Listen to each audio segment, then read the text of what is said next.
La vie vous a abandonné, rien ne vous marche, vous échouez presque à tout. Vous vous sentez écrasé sous le poids des forces ténébreuses, de l'isolement, de la solitude et des soucis quotidiens. Vous n'avez pas la paix et la tranquillité. Vous avez besoin d'accompagnement pour atténuer vos souffrances, pour développer la force et la puissance qui vous habitent. Suivez tous les matins Maître Maoulian Justin Dongbaoundé, grand initié aux lois et secrets de la vie. Avec Maître Maoulian Justin Dongbaoundé, vous allez abandonner vos solutions individualistes, source de vos malheurs et de vos errements. Vous allez découvrir la pensée métaphysique, seul gage de notre sortie collective du gouffre. Vous allez retrouver le chemin du mieux-être et de la joie de vivre. Message du Maître, un espace commun aux bâtisseurs d'une vie heureuse sur la terre. Mesdames et messieurs, hommes et femmes qui peuplent la terre, mes frères et mes sœurs bâtisseurs de tous horizons, à vos différents grades, degrés et qualités. Je voudrais prendre ici la parole pour exprimer à chacun et à tous ma profonde et sincère reconnaissance pour vos soutiens de tous les instants. Je voudrais, pour le compte de cette 10e saison, poursuivre avec vous le voyage qui nous conduit au cœur des systèmes de croyances existants dans le monde pour vous aider à découvrir, d'une part, ce qui se cache derrière ce que vous croyez, comprendre de ce que l'on vous dit, pour vous aider à découvrir, d'autre part, les effets directs de ces systèmes de croyances sur la vie des hommes et l'avenir des sociétés humaines, celle de l'Afrique contemporaine en particulier.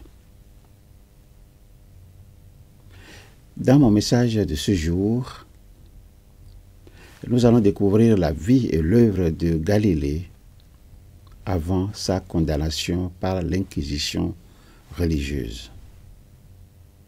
Nous avions déjà parlé le 7 juillet de l'année 2021 de ce qui s'est passé dans le message numéro 134. Je parle de la vie et de l'œuvre de Galilée. Dans mon précédent message, vous avez mieux cerné la fonction sociale visée par le christianisme dans l'usage des condamnations au motif d'hérésie. Il s'agit ni moins ni plus de museler les voix dissidentes, interdire au moyen de la cruauté les opinions contraires aux dogmes et doctrines, tout cela pour construire l'identité religieuse, soutenir les dogmes, entretenir la foi des christicoles et asseoir le pouvoir de la religion. Les sévices meurtriers que la religion a fait subir aux victimes des condamnations ont peut-être eu raison de la vérité, mais ne l'ont pas empêché de triompher. C'est le cas de cet illustre savant, connu sous le nom de Galilée, mais de vrai nom, Galileo Galilei, fils de Vincenzo Galilei et de Giulia Amanati. Nous allons ici, en guise d'hommage, lui consacrer quelques messages afin de permettre à d'autres concitoyens d'ici et d'ailleurs de connaître, ne serait-ce que partiellement, sa vie et son œuvre. Galilée est né le 15 février 1564 et il est décédé le 8 janvier 1642. Il doit sa renommée à sa forte connaissance de la mathématique, de la géométrie, de la physique, de l'astronomie, de la cinématique, de la dynamique, de l'héliocentrisme, de la mécanique, etc. Il a été un acteur incontournable dans le développement de l'université publique italienne de Pise, fondée en 1343 par le pape Clément VI. Galileo Galilei, alias Galilée, est l'aîné d'une famille de 7 enfants une famille appartenant à la petite noblesse, gagnant sa vie dans le commerce à Pise, une ville située dans la région italienne de la Toscane. Son père, Vincenzo Galilei, est luthiste, c'est-à-dire joueur d'un instrument de musique à cordes pincées appelé luth. Il est aussi chanteur et auteur en 1581 d'un ouvrage intitulé Dialogue de la musique moderne. Il participe à des controverses sur la théorie musicale. Galilée fait preuve très tôt, dans son enfance, d'une grande habileté manuelle. Il s'amusait à réaliser les maquettes de machines qu'il apercevait. Il est éduqué chez ses parents jusqu'à l'âge de 10 ans. Ceux-ci déménagent alors à Florence et le confient à un prêtre du voisinage, Jacopo Borghini, pendant 2 ans. Par la suite, Galilée entre au couvent de Santa Maria de Vallombrosa et y reçoit une éducation religieuse. Poussé au noviciat par ses maîtres, il ne poursuit pas du tout sa carrière ecclésiastique très longtemps. Son père, profitant d'une maladie des yeux, le ramène à Florence en 1579.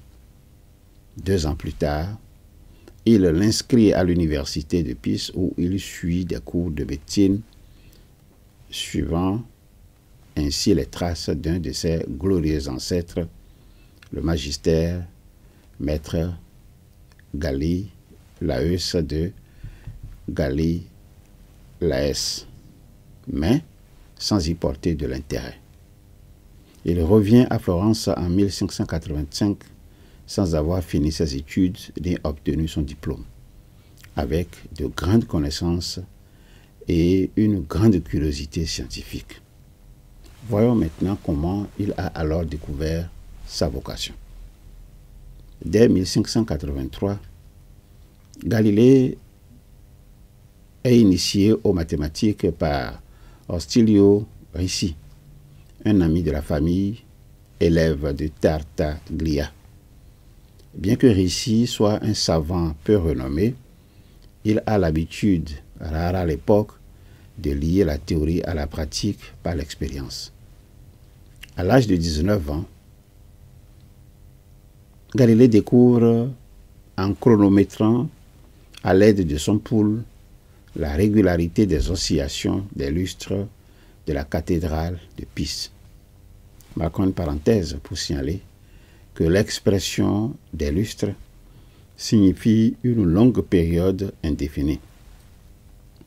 Vous en comprenez mieux le sens dans la phrase ci-après. Il est parti depuis des lustres, ou ça fait des lustres. Ça fait longtemps, c'est ce que cela veut dire. Fermons la parenthèse. De retour chez lui, Galilée compare les oscillations de 2 pendules et travaille à la loi de l'isochronisme des pendules, étape de la découverte d'une nouvelle science, ce que l'on a appelé la mécanique galiléenne.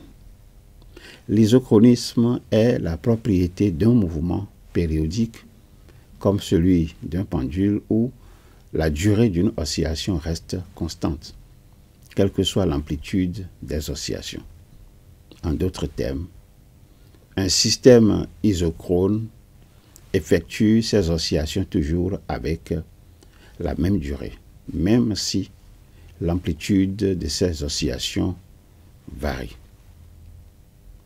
Galilée observe la régularité du mouvement de ce pendule, d'une manière générale, de tout pendule simple, et le décrit en 1638. Il affirme que la période d'un pendule ne dépend pas de sa masse, mais de sa longueur, et il énonce la loi sur les périodes.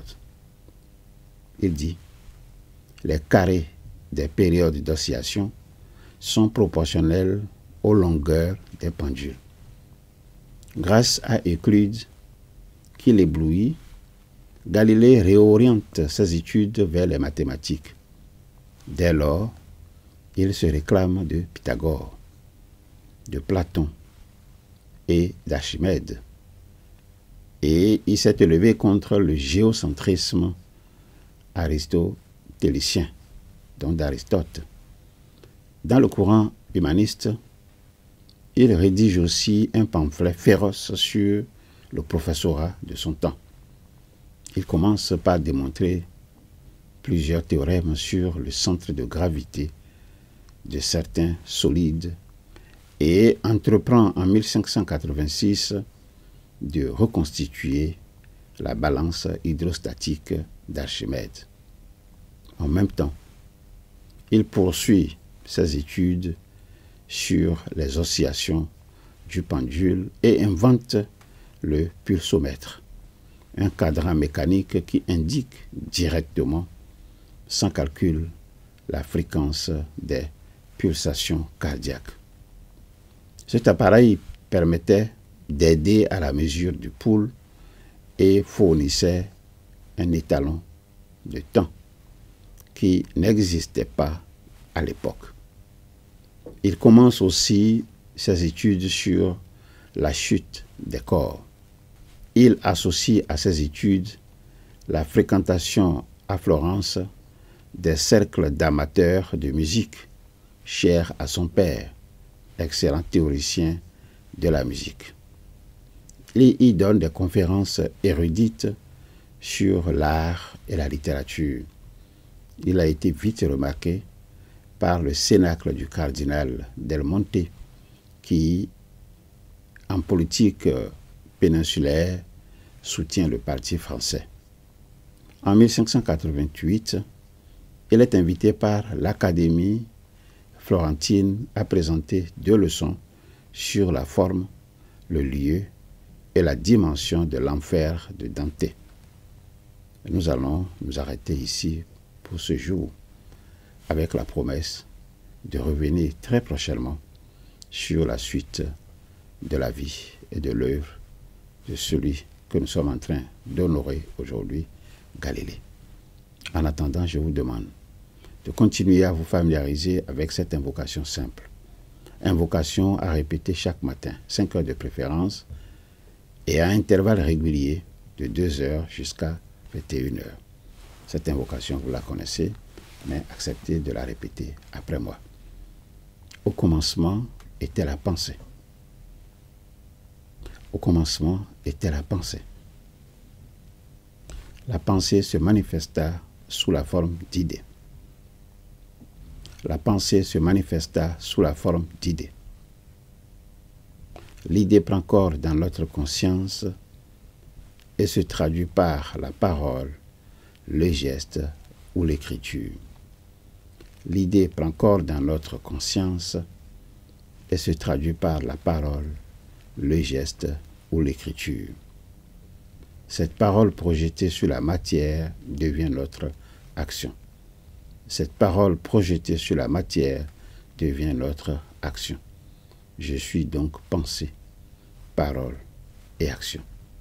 Je suis donc pensée, parole et action. Voilà l'invocation. Alors, si regarder en arrière vous cause du chagrin et regarder en avant vous inspire de la crainte, je vous suggère tout simplement de regarder tout près de vous, à côté de vous. J'y suis. Je, c'est l'ISEP. L'ISEP pour vous accompagner dans vos désirs respectifs d'apprendre à capitaliser ce qui vous permet de vous éloigner des systèmes d'endoctrinement et de falsification de la vérité.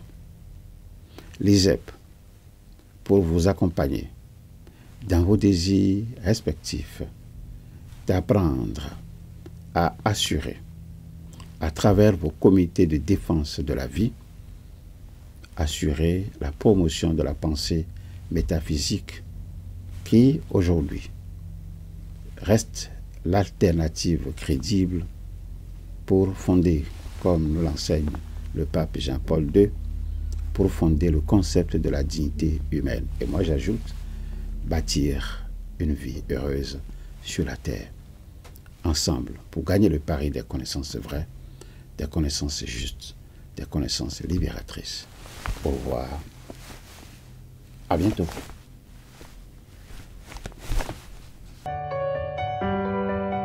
La vie vous a abandonné, rien ne vous marche, vous échouez presque à tout. Vous vous sentez écrasé sous le poids des forces ténébreuses, de l'isolement, de la solitude et des soucis quotidiens. Vous n'avez pas la paix et la tranquillité. Vous avez besoin d'accompagnement pour atténuer vos souffrances, pour développer la force et la puissance qui vous habitent. Suivez tous les matins Maître Maouyan Justin Dongbaoundé, grand initié aux lois et secrets de la vie. Avec Maître Maouyan Justin Dongbaoundé, vous allez abandonner vos solutions individualistes, source de vos malheurs et de vos errements. Vous allez découvrir la pensée métaphysique, seul gage de notre sortie collective du gouffre. Vous allez retrouver le chemin du mieux-être et de la joie de vivre. Message du Maître, un espace commun aux bâtisseurs d'une vie heureuse sur la terre.